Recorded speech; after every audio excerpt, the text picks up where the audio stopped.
From Power and Electricity World Africa 2018, I have the pleasure of inviting and welcoming Mr. Charles Bayless, all the way from the United States. Certainly a veteran within the utility space, academic space, and nonetheless, it seems like you're gaining some serious traction now on the renewable energy side.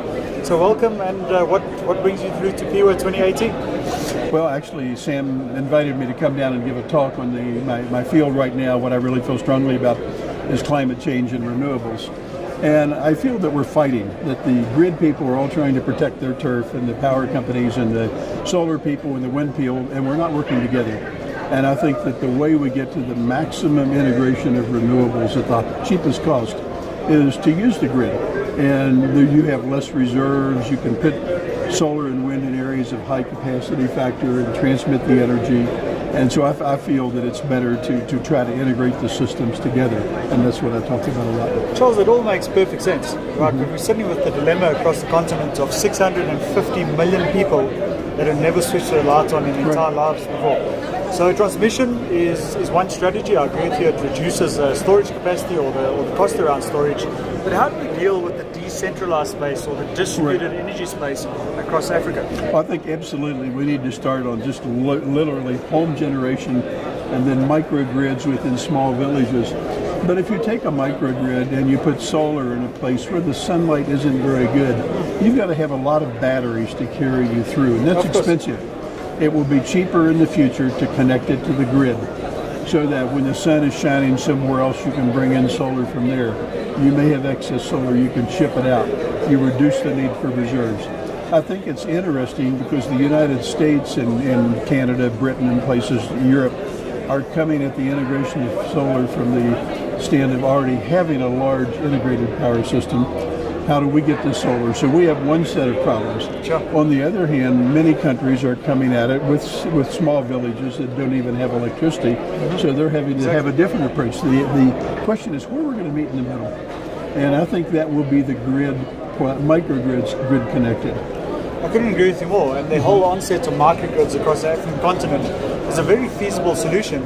And the irony of a microgrid is that down the track, it may not be in the first 10 years, but maybe a few decades down the track, we could have a very interconnected microgrid solution across the African continent. Right. And then we're almost killing two birds with one stone, excuse the expression. No, you're right. But effectively transmission running between microgrids that allow us to trade as well, not only between countries, but essentially between towns and villages as well, where they require specific types of energies on different days of the week or different years. Sure. And as I said, you reduce your need for batteries, and you make batteries more economic. If a battery can only serve this one little village, it's going to have so much market. But what if there's another village that, for instance, may need power then they could serve? That increases their market share. You look in the United States, I live in the state of Arizona. It's a very dry, very arid state. We don't have cloudy days. We have 11 cloudy days a year. We're at 3,000 feet elevation. We have no water vapor in this, so we get no atmospheric attenuation. Our solar really works good, but at the same time we have batteries. But those batteries, because of our grid, have a much larger market. They can decide, do I want to wait and serve Phoenix tonight? Or maybe there's a snowstorm in Denver. I can discharge now during the middle of the day and get a higher cost in Denver, and then we'll run gas turbines to serve Phoenix tonight, and I make money. So it increases your market share. It decreases the need for reserves. I mean, I think you're exactly right. I think in the end, in Africa, we'll start with microgrids and go towards the grid. In developed United States, Britain, Germany, we'll start with the grid, and we'll move towards microgrids. Microgrids have another huge effect. My field is transmission engineering. Three times in the U.S. in the last 30 years, the grid has gone down. Flat. Nothing. 3 times. It's really hard to get it back up. It's really difficult and very expensive, and the cost on the economy is phenomenal. You have to start and energize one plant and get the grid energized. But if you bring too much load on, it trips again. So you have to then start walking generation and load up. That could be an extended period of time. It's an extended period of time. And you come to someplace like Tucson, Arizona in the summer where the temperature could be 45 degrees centigrade. And if you have a substation that's running at 80% capacity when the grid goes down, If you tried to re-energize that whole substation, you would see roughly 200 to 300% capacity, because every thermostatically controlled device, air conditioners, refrigerators will come back on. Motors take 3 to 4 times the current to start and run. This substation would trip back off. So you manually have to go out and disconnect 70% of the load, bring 30% back on, and let it sit there for 2 hours until you start to get some load diversity with the refrigerators. And so it takes a long time. If you have microgrids, you're starting from a 30 to 40 to 50% point of the grid of your generation and your customers already on. It cuts the time to get the system back by 70 or 80%. That's an interconnected microgrid. Yes, interconnected microgrids. That you're referring to. Can we just spend a brief moment now on the energy mix, right, and specifically around nuclear? And as you would have seen internationally, there was huge controversy around the South African nuclear program, and it was really a bit of a dated strategy too far down the line. But nonetheless, modular nuclear could be a very interesting solution and a very cost-effective and a very sustainable solution. The environmental discussion around nuclear may be a bit of a different discussion for a different day. But nonetheless, do you feel that modular nuclear has a future on the African continent? Oh, absolutely. I am a nuclear nut. I'm a climate nut first, so anything that cuts carbon is fine with me. And let me tell you a story from the other side, from gas turbines. It used to be that the best thing you could build, the cheapest thing was a larger plant. This is in the 1950s and 60s. Sure. You could build 3 400 megawatt units or 112. This was cheaper. The 112 was cheaper. Yeah. And so that led to large utilities, and it led to consolidation in the industry. Suddenly, the thing that changed everything was the Boeing 747. Wait, what? Okay, the Boeing 747.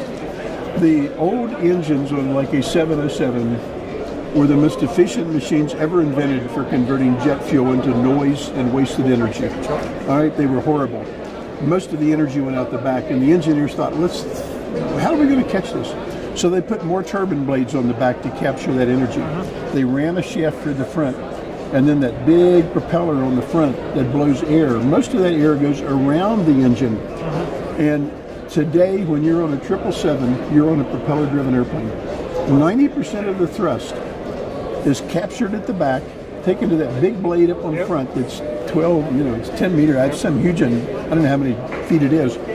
And it blows the air around. That's 90% of the thrust. Well, the next thing was send in a bright generator, said, let's take the propeller off and put a turbine on it, or put a generator on it. And the so-called aeroderivative gas turbine was invented. The big thing, though, was suddenly power plants could be mass-produced in factories. And that's why gas plants today cost a third of what coal plants do. You can order them off a brochure. Right, and it changed the whole industry. That's what modular nukes will do. All right, nukes are incredibly expensive. I'm a huge fan of nukes, and I used to be the director of nuclear fuel supply at a U.S. utility. But if we can build modular units that are built in factories, they will have a fundamental change. And I'm not worried. I know people worry about nuclear proliferation, but you're not going to get nuclear proliferation if you're having units that are using 4% enriched uranium. You have to have units that you could run for a long time and build up, and you have all sorts of problems. So, and I don't exactly view South Africa as a worse for proliferation anyway. Maybe Iran or somebody, but not. So I'm all in favor of it, and I don't think it's that much of a proliferation risk. Great. Over the next 12 months, from an African point of view, if you had the authority to force Africa to focus on a specific aspect for the next 12 months, just get it right, what would that be? Of the energy industry? Yep. I was going to say overall would be education. Of course. Well, education is a derivative of energy. In the energy industry, I would say it was, look, if you try to optimize the human body and you jump in and you have the heartbeat as fast as you can and the adrenal gland pump out adrenaline, you're going to be dead. You can't optimize the individual parts. All right? You've got to optimize the whole thing. System. And so right now you've got the solar people optimizing their little piece and the grid people optimizing their little piece. I would say it's focused. The government has to focus. Governments have to focus on optimizing the whole piece, how to integrate renewables, how to integrate wind, solar, hydro, anything. how to get the cheapest overall. If you look, I was on the board for quite a few years of the Ontario Power Authority, and we totally phased out coal. Yep. And we did it by designing the overall system and saying what is the cheapest method to get to renewables. Germany just threw a feed-in tariff out there. And so the wind producers put their wind farms where it was the cheapest for them and got the maximum profits. Yep. But they neglected the transmission cost. And so it hit Germany with huge externality cost in transmission. Ontario did not do that. They looked at the whole system, and once they decided we need 1,000 megawatts of wind here, then they put that out to bid. So I would say focus on the whole thing. System Realize approach. we've got to have sustainable long-term generation, and then figure out how to do it at the cheapest overall cost. And it's less about the technology owner, it's actually more about agreements on the energy mix and taking it forward from that point. Absolutely, yeah. Providing a solution. Well, thank you very much. Okay. This is Mr. Charles Thank you. Bayless, and Thank you on behalf of Power and Electricity World Africa 2018, thank you, Charles. Thank you.